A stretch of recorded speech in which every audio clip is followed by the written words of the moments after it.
Welcome back to the show and the next edition of Inside the New Manager Playbook. This is your guide to managing with confidence and ease. I am so excited for you to check out this book because it has come together based on so many questions that I got over the years from managers, from people managing managers, from leaders about their managers. And it also came together from my personal experience as a people manager and wrestling with, the ups and downs and the frustrations that come up all the time. Welcome to the Managing Made Simple podcast, where you get a masterclass in managing your team with ease in 15 minutes or less. I'm Leah Garvin, your host and team operations consultant. Through this show and my programs with small businesses and corporate teams, I condense a decade of experience driving team operations in some of the most influential companies in tech into strategies to save you time, money, and most of all, stress.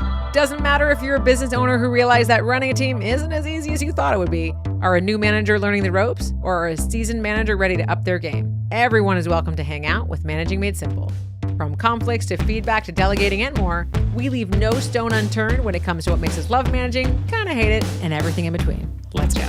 And that's actually what I wanted to talk about today was kind of some of the feelings that we have as a manager, especially a middle manager in the corporate world, that we have to wrestle with. Like, we're caught between these two worlds of the expectations of our team members, our employees, our folks that we're overseeing, and then all of the demands and expectations of our managers. In the book, I say it's like we're, a diamond in a lump of coal being squeezed from all directions. That in of itself is very overwhelming. That in of itself can feel like, why am I doing this? Typically, middle managers don't get paid any more than if you're an individual contributor. So, why are you doing it? And I think one of the reasons that we take on the role, I talk about it already. I know I've said in the past, the two reasons people are asked to be managers is past success in a role and tenure in a team. So that's why we're given that opportunity. But I think for us, when we want to be a manager or we seek it out or even agree to it, is because we think that it is a path to growth in our company. Especially in all the large companies I've worked at and worked with, you do have to be a manager. It's kind of implicit that you have to have a team in order to rise to the ranks. You have to be overseeing more and more people. So we do it even if we don't really want to, because we think, well, there's no other options. So if that's where you're at and you're listening to this and you're like, well, I've got to do it because I do want to get that promotion. I do want to grow in my career. I do want to earn more money, but I'm struggling because it's harder than I ever thought it would be. You are absolutely not alone. You're not alone at all. I think that is where most of us are sitting as managers in the corporate world. We're thinking, this is really hard and it's only getting harder, right? We have 4 generations in the workplace. We have, all with very different ways of looking at things, time, money, responsibility to work, relationships with time. There's so much stuff that we have to navigate. And we also have a lot more in common generationally. Whoa.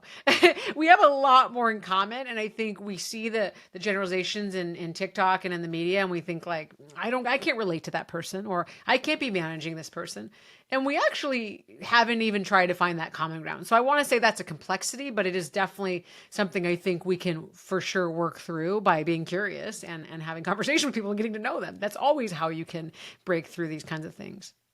But it is complicated.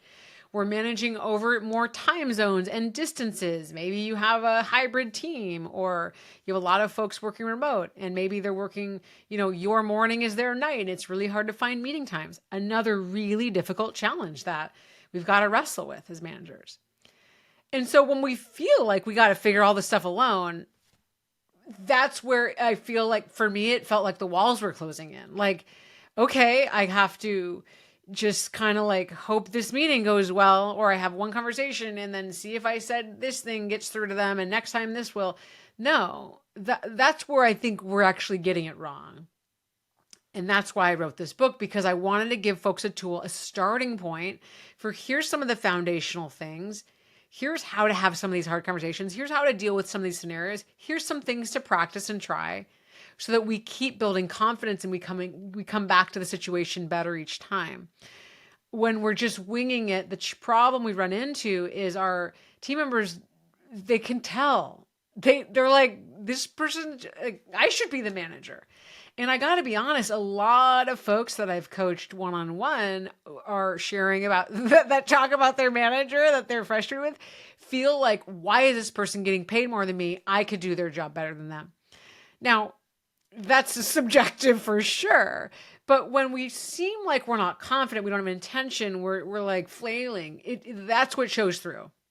So we can be learning, we can be struggling, we can be working through our own stuff, and we can still have a sense of stability, like, hey, I'm learning, I'm figuring this out, and I have value here, and here's my approach to managing this team. So that's something I talk about in the book. That's actually in the first chapter, right? Is setting an intention, or chapter 2, but setting an intention around how you're approaching management. Actually thinking about it, saying, this is how I want to show up as a leader, and then doing those things. Right? This is why we build a relationship with our teams, so that trust is established. That's chapter 3, with the importance of trust.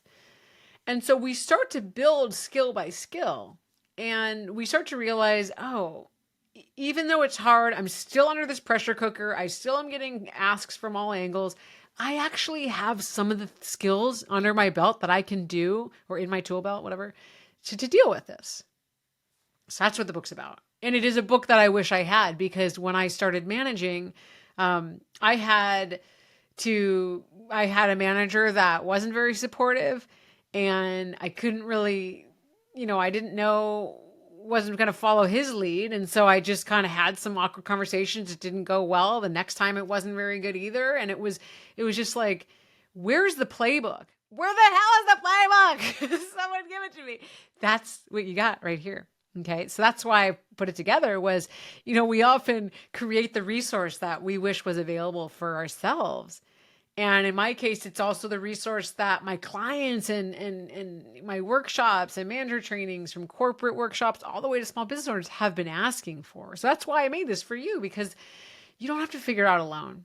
You don't have to feel like no one understands how hard it is, that no one gets it. And when you read the stories, you're going to be like, oh, she gets it. She's been there. It's been hard. So I like to say managing is hard. You deal with people. And I am here to make managing your team the easiest part of your job. That is my mission. That is why I wrote the book. So I cannot wait for you to check it out. That's all I have for today. Thank you so much for tuning in to the Managing Made Simple podcast, where my goal is to demystify the job of people management so that together we can make the workplace somewhere everyone can thrive. With that said, let's spread the word. If you love this episode, please pass it along to someone who might benefit from it. See you next time.